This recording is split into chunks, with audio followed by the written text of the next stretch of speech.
everybody, welcome back to my channel. My name is Janet and I have lost over 100 pounds following the ketogenic diet. On my channel you will find a variety of things including keto meals, what I eat in a day on keto, as well as some protein sparing modified fast recipes.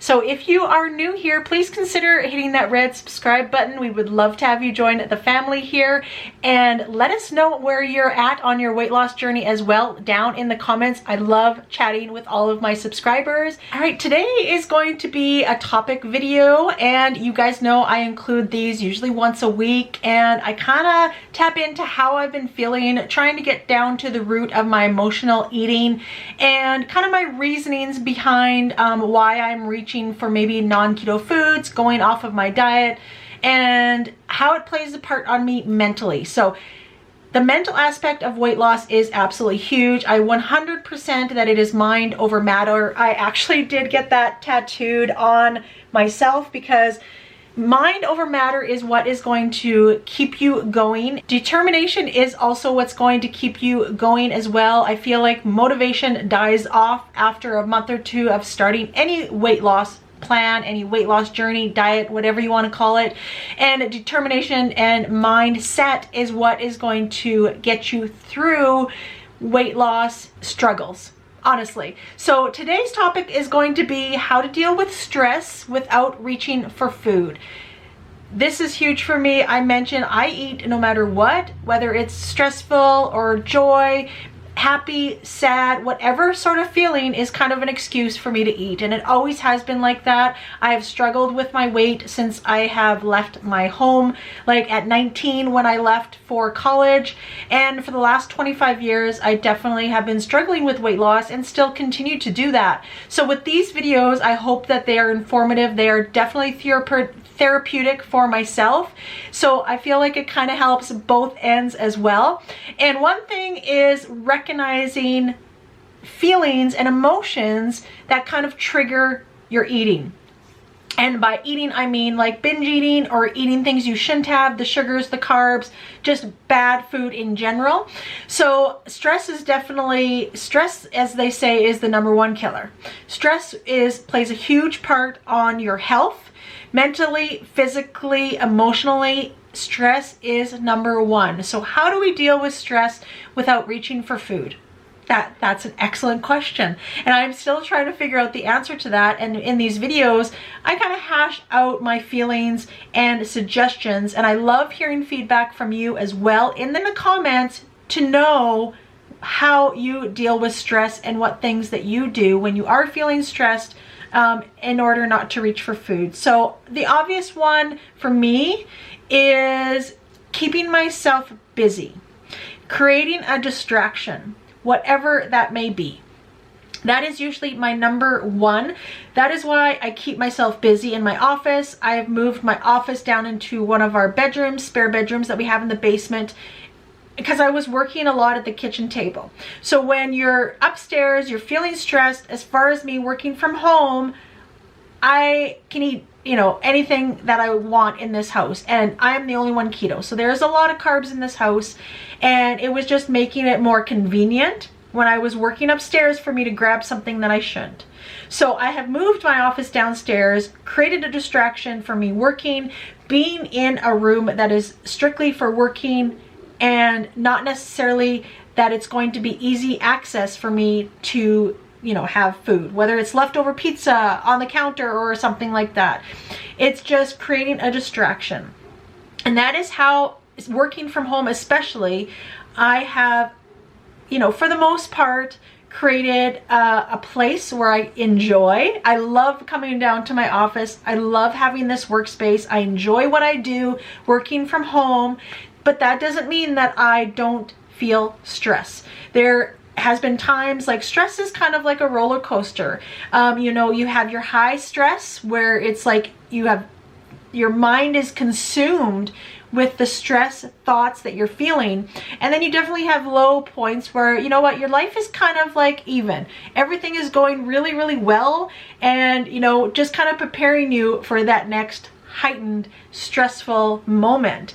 So, you know, you cannot control stress. Stress happens in your life no matter what, and it will continue. So definitely a distraction is a big thing. Number two that I really do when I feel stressed is I go for a walk. I have been implementing walks first thing in the morning. I take Aries for a walk, and we thoroughly enjoy that time, and it kind of sets the tone for the day. So, you know, I am not a morning person, but I do enjoy going for my walks in the morning rather than at nighttime. That's just a personal preference for me. It sets me up for a good day. You know, you walked for a half hour or an hour, and when I do that, I don't want to screw up that momentum that I've started. So whether I'm stressed or not, you know, first thing in the morning when I wake up, get dressed, take Aries out right away before I even have time to think or brush my teeth or anything, I get it done. Because that then will set the tone for me. Once I come back home, I feel so good.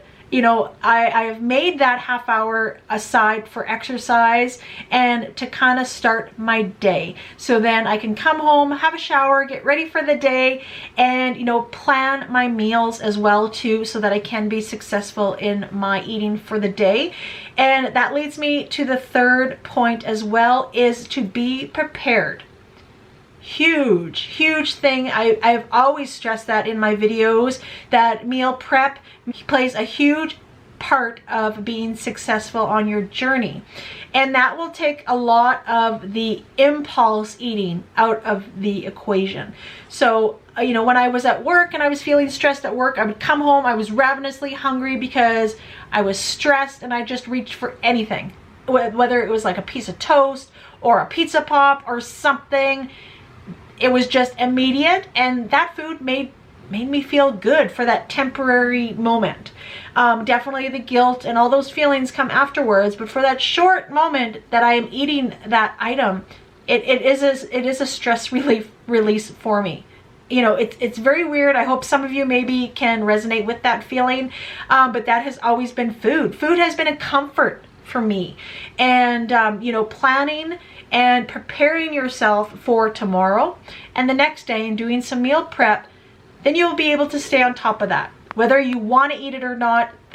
I go through moments every week that I don't want to eat the foods that I've prepared, but guess what? They are there. I hate wasting, you know, and it's ready. Food is prepared. All I literally need to do is warm it up, and I can eat it within 5 minutes. Those are the kind of things that you need to be prepared for, because stress can just hit you right in the face that day. Whether you're at work, whether you're away shopping, grocery shopping, on vacation, whatever the scenario is, sometimes that stress and the news of something can just play a huge part in your eating disorder, if you want to call it that, your food addiction, your binging addiction. It definitely plays a part, in having those meals accessible and ready will be one suggestion that I highly recommend for you. Or another suggestion that I have for you is to start a hobby. I have recently started a hobby. As you guys know, I have another YouTube channel on here, which is a budgeting YouTube channel, and I have started creating like laminated envelopes for myself, because I'm a cash stuffer. Me and Jimmy pay everything for cash. We do not carry cards. We obviously have an emergency credit card, but we pay cash for absolutely everything. So I've started another little hobby in creating those laminated envelopes, and let me tell you, those take a lot of time, and it gives you something to work with your hands, okay? Sorry, Ivy has been in the background. I hope it's not distracting. But that is her new spot in my office. She loves sitting in front of the window. But doing these cash envelopes, you guys, have kept me so busy, and time flies by. I could be working on these envelopes for 3 hours. I am keeping busy with my hands. I have all of these creative thoughts going through my head on what to create, how to create it, the process. It's all new to me. So I suggest that you start a hobby. Start something that you've never done before. Start crocheting, doing something like puzzles, something that you've never done before, you know, that you've always thought of starting. start it now. And I promise you that will be a great distraction for you, especially if it's something with your hands, as far as cross stitching or a puzzle or doing something of that nature, just to pass the time. You know, being a food addict, food is constantly on my mind. It really is. And that has never gone away. When I reached my goal weight, you know, when I was 240 pounds, when I started this weight loss journey, food is always on my mind.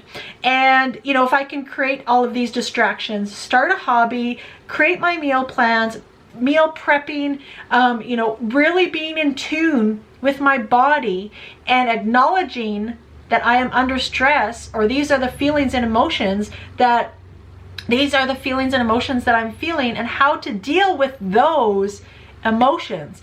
Instead of using food as therapy, let's really concentrate on what we are feeling and why we are reaching for foods that we shouldn't. Like I said, this is the process that I have been going through for the last 2 months, and I have learned a lot about myself. Everybody is different, and it takes a lot of self-help and maybe even therapy as well too. I always encourage going to therapy. I feel like therapy is very eye-opening. I myself have gone through therapy, and I always will recommend therapy as well if you feel like you do need extra help. For me, right now is just kind of going over my feelings and emotions, because I've always pushed those to the side. Maybe further down the road, I will realize that I do need professional therapy, but for now, I'm just kind of like weeding things out and trying to figure out my thoughts right now. So for me to go to therapy, you know, I don't even know where I'm stand right now with my emotions and my thoughts. That is what I'm trying to focus on. And, you know, I always will recommend therapy. So please let it be known that if you do suffer, and you know, you do suffer tremendously with your mental health, always seek out professional help. These are just suggestions that I have that have helped me through tough, stressful times. So if anybody has any more suggestions on how to deal with stressful situations, please let me know down in the comments below. You are helping others by doing that. And I'm sure there's a lot of points that I missed out. Those are kind of the highlights for me that I kind of centralize on when I am feeling stressed.